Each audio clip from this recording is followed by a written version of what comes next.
Samajwadi party की चाबी UP में नहीं, सीएम फडणवीस के पास। एआईएमआईएम नेता वारिस पठान के बयान से महाराष्ट्र में हड़कंप। नमस्कार, बहुत बहुत स्वागत है आप सभी का। आप देख रहे हैं एनएमएफ न्यूज, आपके साथ मैं हूं नम्रता चौधरी। महाराष्ट्र में स्थानीय निकाय चुनाव होने हैं और उससे पहले तमाम विपक्षी दल के नेता न जाने कैसे कैसे बयान दे रही हैं, लेकिन इन बयानों के मायने जानते क्या निकाले जा रही हैं? वो ये कि ये एकजुट नहीं है।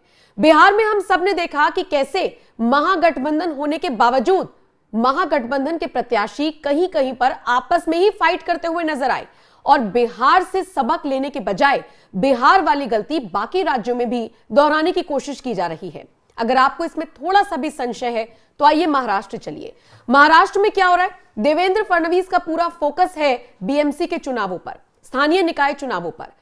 उनका पूरा फोकस है कि आम जनता को अपने पाले में कैसे लाया जाए, तो काम के जरिए, विकास के जरिए, नई नई योजनाओं के जरिए वो वही करने का काम कर रही है। लेकिन बाकी नेता क्या कर रहे हैं? गठबंधन किसका होगा तो किसका नहीं होगा, तो कैसे अलग हो तो कैसे एकजुट हो, बटेंगे तो कटेंगे वाला लगता है फंडा इन लोगों को पता नहीं है।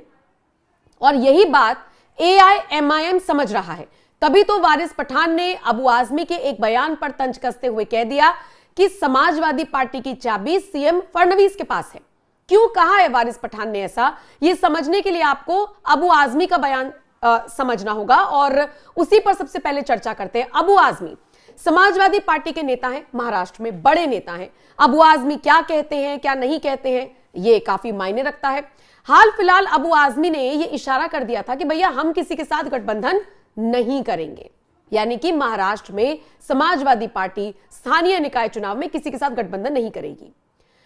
अबू आजमी का बयान तो अब आया है, उससे पहले हम देख रहे हैं कि जो उद्धव ठाकरे वाली शिवसेना है उसके नेता भी कह रहे हैं कि जी हम भी गठबंधन नहीं करेंगे, तो कांग्रेस भी कह रही है हम भी अलग लड़ेंगे, आजाद हैं हम चुनाव लड़ने के लिए।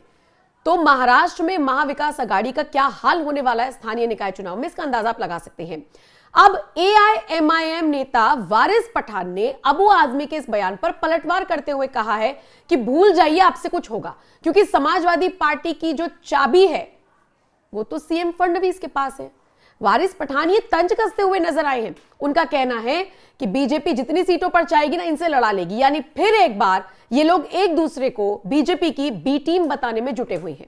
हां, यहां पर वारिस पठान ने कुछ और बातों पर भी मुहर लगाई है। जैसे उन्होंने कहा कि हम तो चाह रहे थे कि गठबंधन में हमें लिया जाए, हमें लिया ही नहीं गया। आपको याद होगा महाराष्ट्र विधानसभा चुनावों के दौरान एआईएमआईएम चाहता था कि वो गठबंधन का हिस्सा हो, लेकिन मुस्लिम वोट बैंक ना खिसक जाए, ओवैसी की तरफ ना चला जाए, इसीलिए गठबंधन में उनको नहीं लिया गया।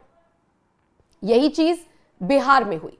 बिहार में खुले मंच से ओवैसी का कहना था कि वो चाहते हैं कि वो महागठबंधन का हिस्सा हो, लेकिन इस महागठबंधन में भी उनको नहीं लिया गया। उल्टा तेजस्वी यादव ने जिस तरीके से एक इंटरव्यू में ओवैसी को लेकर न जाने क्या क्या बातें कह दी, उसका मजाक उड़ाते हुए ओवैसी नजर आए थे कि मुझे ये लोग इस तरीके से बता रहे हैं और ये लोग क्या करेंगे अब आप देखिएगा। और देखिए, जब बिहार में चुनाव हुए तो बहुत अच्छे मार्जिन से ओवैसी के नेताओं ने अपनी सीटों को निकाला।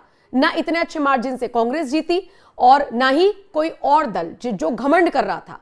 और यही बात महाराष्ट्र में रिपीट करते हुए नजर आए हैं वारिस पठान। वारिस पठान का सीधे सीधे तौर पर कहना है कि ये पहले भी महाविकास आघाड़ी का हिस्सा थे। चुनाव में क्या हुआ? यही समाजवादी पार्टी, यही उद्धव ठाकरे की पार्टी, कांग्रेस और एनसीपी ने मिलकर महाविकास आघाड़ी बना लिया। इसके बाद जहां कांग्रेस ने प्रत्याशी उतारे वहां सपा ने भी उतार दिए। ये तो फ्रेंडली फाइट कर रहे थे। नतीजा क्या हुआ? भाजपा जीत गई। और इसीलिए वारिस पठान ने कहा है कि इन लोगों ने सामने आकर, मीडिया के आगे आकर पूरे चुनाव में एक तरीके से भाजपा की मदद की है, फिर भाजपा की बी टीम बताते हुए नजर आए हैं और कहा है वारिस पठान ने कि इनका यही काम है। अब जब ये सारे आपस में लड़ रही हैं, उस वक्त देवेंद्र फडणवीस का फोकस है कैसे जनता के बीच में जाकर अपनी पैंठ बनाई जाए। देखिए ना, महाराष्ट्र हो या जब बिहार में देवेंद्र फडणवीस आते हैं तो हमने देखा कितना प्यार उनको मिला, कितनी इज्जत उनकी की गई। और यह बताता है कि महाराष्ट्र से बाहर भी निकलकर लोकप्रिय लगातार होते जा रहे हैं देवेंद्र फडणवीस, और उसका असर स्थानीय निकाय चुनाव में भी देखने को मिलेगा। अब आप इस खबर पर क्या राय रखते हैं? वारिस पठान ने जिस तरीके से महागठबंधन पर तंज कसा है, इस पर आपका क्या कुछ कहना है?